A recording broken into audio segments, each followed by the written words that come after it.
Dear student, welcome to my YouTube channel inter commerce classes में आप सभी छात्रों का हार्दिक स्वागत है। तो आज हम लोग क्लास 12 का जो बिजनेस स्टडी है उसका चैप्टर नंबर 1 जो है शुरू करने वाले हैं। तो जो हमारा चैप्टर नंबर 1 है वो इस प्रकार से है, meaning and significance of management. यानी हमें जो है प्रबंधन की प्रकृति एवं महत्व का अध्ययन करना है। तो आज हम लोग जो है बीएसटी में जो हमें सबसे ज़्यादा स्टडी करना होता है वो स्टडी करना होता है मैनेजमेंट के बारे में। तो सबसे पहले हम लोग मैनेजमेंट का डेफिनेशन देख लेते हैं और इसके रिगार्डिंग मैं आपको एक बहुत छोटा सा एट्रैक्टिव जो है एग्जांपल देने वाला हूं। तो आप लोग जो है इस वीडियो के साथ बने रहिए। और पहला जो है मैनेजमेंट, प्रबंध दूसरे व्यक्तियों से कार्य कराने की विधि है। यानी प्रबंध है क्या? प्रबंध वह कला है, प्रबंध वह ढंग है, प्रबंध वह युक्ति है जिससे दूसरे व्यक्ति से कार्य हम लोग करा सके। इस प्रकार वह व्यक्ति जिसके पास दूसरे व्यक्तियों से कार्य कराने की कला हो, यानी वह व्यक्ति जो दूसरे व्यक्ति से कार्य करा सकता है, उस व्यक्ति को यानी दूसरे व्यक्ति से कार्य कराने की कला हो प्रबंधक कहलाता है। यानी वह व्यक्ति जिसके पास दूसरे व्यक्ति से कार्य कराने की कला है, क्षमता है, उसको हम लोग प्रबंधक कहते हैं, मैनेजर कहते हैं। अब जो है हैरोन कुंटज और ओडोनेल के अनुसार अब ये भी एक जो है प्रबंधक है, इन्होंने डिफिनेशन दिया है, उसको हम लोग देख लेते हैं। प्रबंध औपचारिक रूप से समूहों में संगठित मनुष्यों से, यानी प्रबंध है क्या? प्रबंध जो है एक तरह का समूह में काम जो हम लोग करते हैं, एक साथ समूहों में संगठित होकर मनुष्यों से तथा उनके साथ मिलजुल कर, यानी सभी मनुष्य जो है एक साथ मिलजुल कर काम कराने, यानी खुद काम कराना भी है एवं करने की कला है। यानी जो है हैरोल्ड कुंटज जो है कह रहे हैं कि मैनेजमेंट क्या है, या तो हमारे पास काम कराने की कला भी हो और खुद काम करने का हमें उसका मेथड पता हो, वही जो है एक अच्छा जो है प्रबंधक हो सकता है और वही व्यक्ति जो है पूरी संस्था को जो अच्छे से मैनेजमेंट कर सकता है। और इसके रिगार्डिंग जो है मैनेजमेंट के रिगार्डिंग मैं आपको एक दो देहाती महिलाओं का कहानी सुनाने वाला हूँ और जो है वो इस प्रकार है। एक महिला जो है जिसकी शादी जो है एक गांव में हो जाती है और वो महिला जो है बहुत अच्छे तरीके से मैनेजमेंट जानती है। तो वो करती क्या है, तो जब भी उसके घर कोई बड़ा खर्चा होने वाला होता है, मोटी रकम का खर्चा होने वाला होता है, तो वह महिला जो है अपने हस्बैंड को बोलती है कि एक गुड्स जो है आप कम खरीद के लाइएगा। इसका मतलब ये हुआ कि अगर मान लीजिए पकवान बनने वाला है तो वो महिला ये बोल देती है अपने हस्बैंड को कि आज जो है शुगर लेके मत आइएगा, हम दूसरे घर मांग करके जो हम लोग उसको मैनेज कर लेंगे। उसका हस्बैंड वही करता है, उसको अच्छा लगता है, चलो हमारा कुछ तो पैसा जो है सेव हुआ। अब जो है उसी गांव में, और ये महिला जो है यह मैनेजमेंट की है, यानी इस महिला ने मैनेजमेंट का अध्ययन किया है और यह महिला जो है उस चीज को यानी अपनी जो पैसे हैं उसको बचत कर लेती है, उसको बहुत कम पैसे में ही मैनेज कर लेती है। अब जो है एक जो दूसरी महिला है और यह महिला जो है अकाउंटेंट है, इसने अकाउंट्स की अच्छे तरीके से अध्ययन किया है। और जो पहली महिला थी वो जो है मैनेजमेंट का अच्छे तरीके से अध्ययन किया था। अब यहाँ पर इस महिला का भी शादी जो है उसी महिला के गांव में हो जाता है जिस महिला के गांव में इस महिला का शादी हुआ था। अब जो है एक दिन क्या होता है, यह महिला के घर जो है चिकन आने वाला होता है और इस महिला को इस महिला के बारे में पूरी जानकारी जो है हो जाती है। यानी इस महिला को पता होता है कि यह महिला के घर अगर कोई चीज नया चीज बनता है तो उसमें से एक दो आइटम जो मार्केट से नहीं मंगाती है उसको आसपास के लोगों से मैनेज कर लेती है। अब यह अकाउंटेंट की महिला है। अब ये जो महिला है इसके घर एक दिन जो है चिकन आता है तो अपने हस्बैंड को बोलती है कि आज आप लोग जो है लहसुन मत लाइएगा, यानी आप बाजार से लहसुन मत लाइएगा। और ये महिला जो है चूंकि अकाउंटेंट है और इसको जो है मैनेजमेंट वाली महिला से बदला लेना होता है, तो यह महिला जो है अपने हस्बैंड से जितना ये चिकन मंगाती है उसका ठीक डबल जो है यह महिला अपने हस्बैंड को बोलती है कि उसका डबल चिकन लेके आइए, और आप जो है बाजार से प्याज लेके मत आइएगा। अब यह महिला जो है जैसे ही शाम होता है, दोनों के घर चिकन बनने का समय जब हो जाता है, बनना प्रोसेस शुरू होता है, तो यह महिला जो है जो मैनेजमेंट वाली है अकाउंटेंट वाली महिला के घर पहुंच जाती है और कहती है, दीदी जरा मेरे को लहसुन देना, मेरे हस्बैंड जो है लहसुन लाना भूल गए हैं। अब ये जो है जो अकाउंटेंट वाली महिला है, ये जब पलट के जवाब देती है मैनेजमेंट वाली महिला को कि दीदी बहुत अच्छा है लहसुन आप मांग रहे हो ले लीजिए, लेकिन मेरे यहाँ भी चिकन आया हुआ है और मेरे हस्बैंड जो है प्याज लाना भूल गए हैं। तो इस महिला को जो है लहसुन तो मिल जाता है, लेकिन उसके बदले में इस महिला को जो है प्याज देना पड़ जाता है। अब यह महिला अपने घर जाती है और उदास बैठी रहती है, तो तीसरी महिला पूछती है कि वो जो बहू है उदास क्यों बैठी है। तो एक दूसरी जो महिला होती है वो उसको समझाती है कि यह जो है यह महिला जो है लहसुन मांगने गई थी और प्याज गंवा के चली आई है, इसीलिए यह महिला जो है मैनेजमेंट वाली जो है उदास बैठी है। तो अब हम लोग जो है फिर से टॉपिक पे आ जाते हैं, जो हमारा टॉपिक है मैनेजमेंट। और मैनेजमेंट जो है क्योंकि इतना छोटा वर्ड नहीं है जिसको हम लोग डिफाइन कर सके। बहुत प्रबंधक ने, बहुत मैनेजर ने यहाँ तक कह दिया है कि मैनेजमेंट जो है एक ऐसा वर्ड है जिसको डिफाइन नहीं किया जा सकता है। अगर उसको हम लोग इस प्रकार से लिखे, there is no landmark of management and its division. इसका मतलब ये हुआ कि मैनेजमेंट का कोई लैंडमार्क नहीं है और नहीं इसके डिवीजन का कोई लैंडमार्क है जिससे हम लोग यह निर्धारित कर सके कि मैनेजमेंट का जो है यहाँ तक स्कोप है। आज के समय में मैनेजमेंट एक जो है विषय बन चुका है, मैनेजमेंट की स्टडी लोग करते हैं। पहले समय के अनुसार पहले लोग जो है मैनेजमेंट हमारे यहाँ कोई सब्जेक्ट था ही नहीं, और लोग जो है मैनेजमेंट अपने माता पिता से सीखते थे और मैनेजमेंट जो था जन्मजात था। आज के समय मैनेजमेंट जो है एक विषय बन चुका है और मैनेजमेंट का काम कोई भी कर सकता है। वह व्यक्ति जो मैनेजमेंट करना चाहता है, इसके लिए मार्केट में कोर्स अवेलेबल है, उसको आप अध्ययन करके मैनेजमेंट का काम कर सकते। तो अब हम लोग जो है मैनेजमेंट के जो कंसेप्ट है उसको हम लोग अध्ययन करने वाले हैं। कंसेप्ट ऑफ मैनेजमेंट यानी प्रबंधन की अवधारणा। तो सबसे पहले देखते हैं कि मैनेजमेंट में क्या क्या होता है, क्या क्या हमें करना होता है। सबसे पहला पॉइंट है हमारा व्यक्तियों के समूह के रूप में, as a body of individual. जो मैनेजमेंट का काम होता है उसमें होता क्या है कि सभी व्यक्ति जो है मिलकर के काम करते हैं, एक साथ काम करते हैं।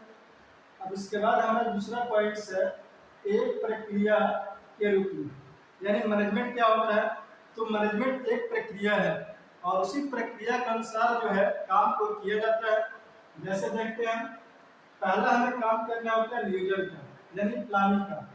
प्लानिंग में हम लोग क्या करते हैं बेसिकली, यानी क्या करना है, कैसे करना है, क्यों करना है और कहाँ पे करना है। इतना सारा चीज डिसाइड हो जाने के बाद जो हमारा दूसरा काम होगा वो होता है संगठन का, ऑर्गेनाइजिंग का। और उसके बाद जो है इसमें हम लोग इन काम को प्रॉपर वे में ऑर्गेनाइज कर लेते हैं। और ऑर्गेनाइज करने के बाद जो हमारा तीसरी प्रक्रिया होता है वो होता है नियुक्ति का। ऑर्गेनाइज करने के बाद हम लोग देखते हैं कि हमारे पास अगर स्टाफ की कमी है तो हम स्टाफ का क्या करेंगे, नियुक्ति करते हैं। अब नियुक्ति करने के बाद जो है हमारा जो 4 नंबर काम होता है वो होता है निर्देशन का, यानी डायरेक्टिंग का। डायरेक्टिंग का काम जो है पूरा होने के बाद उसके बाद जो हमारा एक लास्ट प्रक्रिया होता है वो होता है नियंत्रण का। अब इतना सारा करने के बाद जो है जो भी हमारा ऑब्जेक्टिव होता है, उद्देश्य होता है, वो प्राप्त हो जाता है। लेकिन हमने देखा है कि जो अधिकांश लोग होते हैं वो पहला वाला काम नहीं करते हैं, दूसरा वाला काम ही नहीं करते हैं, तीसरा वाला काम ही नहीं करते हैं और नहीं 4 नंबर वाला काम करते हैं। वो सीधा सीधा जो है 5 नंबर वाला काम करते हैं, नियंत्रण का यानी कंट्रोलिंग का। और वो अपने बच्चे से चाहते हैं कि हमारा बच्चा जो है डायरेक्ट जो है 80% लाए, 90% लाए, 100% लाए। तो ऐसा नहीं हो सकता है। अगर आपने कोई टारगेट बनाया है और उसको आप प्राप्त करना चाहते हो तो सबसे पहले तो बनाना पड़ेगा प्लानिंग, उसके बाद करना पड़ेगा संगठन वाला काम, ऑर्गेनाइजिंग का, उसके बाद स्टाफिंग, अगर उसमें किसी स्टाफ की जरूरत है, अगर टीचर की रिक्वायरमेंट है तो टीचर आपको लगाना पड़ेगा, उसके बाद करना पड़ेगा निर्देशन और आपको जो डायरेक्टिंग का काम भी करना पड़ेगा। और सबसे लास्ट में जो पॉइंट आता है हमारा वो होता है नियंत्रण का यानी कंट्रोलिंग का। अगर इतना आप प्रॉपर वे में काम करते हो तो निश्चित ही आपका जो भी लक्ष्य होगा, टारगेट होगा, वो प्राप्त हो जाएगा। अब उसके बाद हम लोग देखते हैं जो हमारा 3 नंबर पॉइंट है आर्थिक साधन के रूप में। इसका क्या मतलब हुआ, यानी जो बिजनेस में लैंड होता है, कैपिटल होता है, लेबर होता है, ये सभी क्रियाएं जो है आर्थिक है और इसको हमें प्रॉपर वे में यूटिलाइज करना होता है, जिससे जो हमारा टारगेट जो होता है, जो भी हमने अपना टारगेट बिजनेस के लिए सेट किया हुआ है उसको हम प्राप्त कर सकते हैं।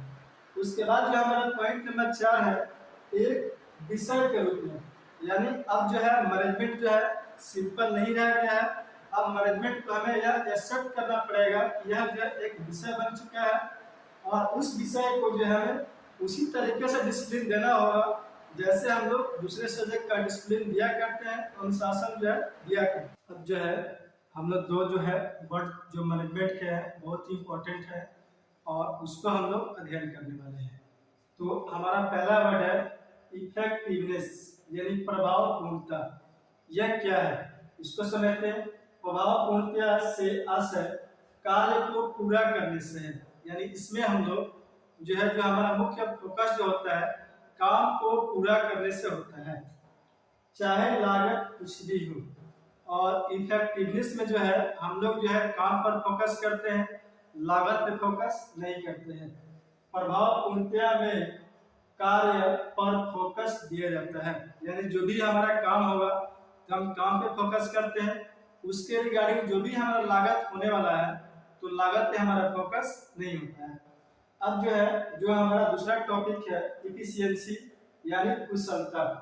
तो कुशलता का मतलब क्या है, कुशलता से आशय कार्य को न्यूनतम लागत पर पूरा करना होता है। मान लेते हैं अगर हमें पटना से दिल्ली जाना हो और उस पर 4 ऑप्शन अवेलेबल हो, अगर कोई व्यक्ति जो है सबसे कम दाम वाला जो है चूज करता है तो वह जो है बात कर रहा है किसकी, इफिशियंसी की। अब अगर वह व्यक्ति जो है केवल काम पे फोकस करता है और महंगी गाड़ी से चला जाता है, व्हीकल या ट्रांसपोर्ट का यूज करता है, तो उसका ध्यान जो है कार्य पे है, तो उसको हम लोग बोले कि वह व्यक्ति जो है इफेक्टिवनेस है यानी काम को पूरा करने वाला है। और यहाँ भी काम पूरा होगा, लेकिन ये जो व्यक्ति होगा इसका जो फोकस होगा वो होगा हमारा लागत पर। उसके बाद देखते हैं कुशलता में लागत पर फोकस किया जाता है और एफिशिएंसी में जो है जो हम लोग फोकस करते हैं वो हमारा फोकस होता है कम से कम लागत पे जो हमारा कार्य जो है संपन्न होगा। तो इसके बाद हम लोग अब जो है स्टडी करने वाले हैं फीचर्स ऑफ मैनेजमेंट यानी प्रबंधन की विशेषताएं। तो सबसे पहला पॉइंट है प्रबंधन लक्ष्य प्रधान प्रक्रिया है, यानी एक ऐसी प्रक्रिया है मैनेजमेंट जिसमें हम लोग लक्ष्य पर आधारित होते हैं, यानी जो भी हमारा गोल होता है गोल को अचीव करने के लिए जो हम लोग सारा काम जो है सारी प्रक्रिया जो है हम लोग बनाते हैं। अब जो है हमारा दूसरा पॉइंट है management is a group activity, यानी मैनेजमेंट क्या है, इसमें जो है बहुत सारे प्रोसेस होते हैं, बहुत सारी क्रियाएं होती है, वह क्रियाएं जो है एक इंसान कर नहीं सकता है, तो यह जो है ग्रुप एक्टिविटी है। उसके बाद जो है हमारा तीसरा पॉइंट है management is related with human efforts, यानी मनुष्य का जो प्रयास है उसी से संबंधित होता है मैनेजमेंट, यानी ऐसा कोई काम नहीं है पूरे वर्ल्ड में जो मनुष्य से संबंधित नहीं है। अब उसके बाद जो है हमारा 4 नंबर जो पॉइंट है मैनेजमेंट एक सतत प्रक्रिया है, यानी प्रबंधन एक सतत क्रिया है। इसका मतलब यह हुआ कि जो मैनेजमेंट का जो कार्य होता है वह दिन प्रतिदिन डेली बाई डेली होते रहता है, यह जो कभी समाप्त होने वाला नहीं है। इसके बाद जिस समझते हैं हम लोग, प्रबंध सर्वव्यापक है। जैसे लोग कहते हैं कि खुदा जो है, गॉड जो है, भगवान जो है सभी जगह स्थापित है, सभी जगह है, कण कण में है, इस ब्लैक बोर्ड में भी है ना, मार्कर में भी है, हम में भी है, तुम में भी है।